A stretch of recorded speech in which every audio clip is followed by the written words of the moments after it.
بسم اللہ الرحمن الرحیم۔ السلام علیکم۔ امید کرتی ہوں آپ سب خیریت سے ہوں گے۔ دعا ہے کہ اللہ تعالیٰ آپ کو خوش اور آباد رکھے۔ آج کا ٹاپک جو ہے اس میں بچوں کی بدتمیزی سے تنگ ماؤں کے لیے ہے، یہ جو بہت زیادہ آج کل ہو گیا ہے کہ بچوں کی بدتمیزیاں اور نافرمانیاں بہت زیادہ بڑھ گئی ہیں۔ تو میرے ساتھ بھی کچھ ایسا ہی ہوا۔ میں بہت دنوں سے ایک بات محسوس کر رہی تھی کہ میرے دونوں بچے اب بڑے ہونے کے ساتھ ساتھ کچھ حاضر جواب اور کچھ بدتمیز ہو گئے ہیں، جو کہ کسی طور پہ بھی میرے لیے قابل برداشت بات نہیں تھی اور کسی ماں کے لیے بھی نہیں ہوتی۔ میں نے دن رات ان کی طرف خصوصی توجہ دینا شروع کر دی۔ گھر سے باہر کے ماحول پہ پابندی لگا دی کہ بچے زیادہ باہر نہ جائیں۔ گھر میں دوستوں کی آمد پہ پابندی لگا دی کہ میرے دوستوں سے کوئی بچے بات کیش تو نہیں کر رہے۔ ٹی وی اور میڈیا پہ بھی پابندی لگاتی کیونکہ زیادہ تر بچے ٹی وی اور میڈیا سے ہی بگڑنا شروع ہوتے ہیں۔ سارا فارغ وقت میں اپنے بچوں کی طرف لگا دیا، ان کے ساتھ کھیل کود کے ذریعے ان کو تعلیم و تربیت دینا شروع کر دی۔ لیکن پھر بھی میرے دل کو تسلی نہیں ہوئی، جو میں آؤٹ کمز چاہ رہی تھی وہ مجھے نہیں مل رہے تھے۔ ایک دو دن بہت روئی، اللہ پاک کے سامنے دعا مانگی کہ اللہ تعالیٰ یہ کیا ہو رہا ہے، کیوں میرے بچے صحیح راہ پہ نہیں آ پا رہے، میں جیسا چاہتی ہوں یہ کیوں ایسے نہیں ہو رہے۔ ایک دن اپنی پرانی یادیں ایسی ہی تازہ کر رہی تھی کہ ایسا لگے کہ خزانے کی کنجی میرے ہاتھ لگ گئی، میرے دماغ کی بند کھڑکیاں کھل گئی ہو۔ وہی بات ہے نا، جب انسان کوشش کرتا ہے تو آخرکار اپنی منزل کو پہنچ ہی جاتا ہے۔ بس یہ ہے کہ وہ تھک ہار کر اس کوشش کو چھوڑے نہیں تو ضرور اپنی منزل میں کامیاب ہوتا ہے۔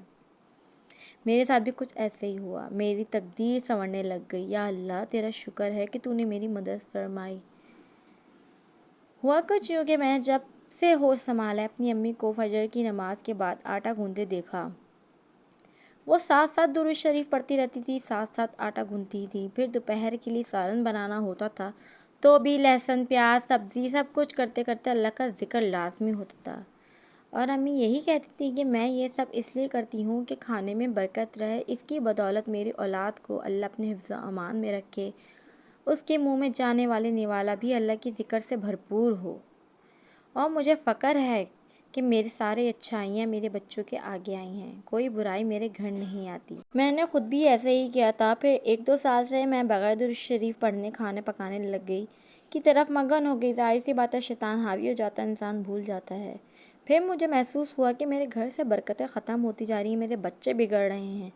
جب یہ سب یاد آیا تو میں نے دھیان دیا کہ اللہ کے ذکر کو مجھے پھر سے اپنا لینا چاہیے۔ پھر میں نے اللہ کے ذکر کو ہاتھ سے پکڑ لیا اور جانے نہ دیا۔ کھانا پکا رہی ہوں یا بچوں کے لیے کوئی لنچ تیار کر رہی ہوں یا ان کے فرینچ فرائز بنا رہی ہوں، کچھ بھی کام کر رہی ہوں، اس میں درود شریف کا ذکر ہمیشہ لازم رکھتی تھی۔ پھر مجھے غیبی سکون ملنا شروع ہو گیا۔ میرے گھر میں تھوڑا بھی پکے لیکن وہ بابرکت ہوتا تھا کہ سب کو پورا جاتا تھا۔ بچوں کی طرف سے بھی دل مطمئن ہو گیا، بہت ان کی تربیت بھی ماشاءاللہ بہت اچھی ہونے لگی، سنورنے لگی، بیماری بھی جاتی رہیں۔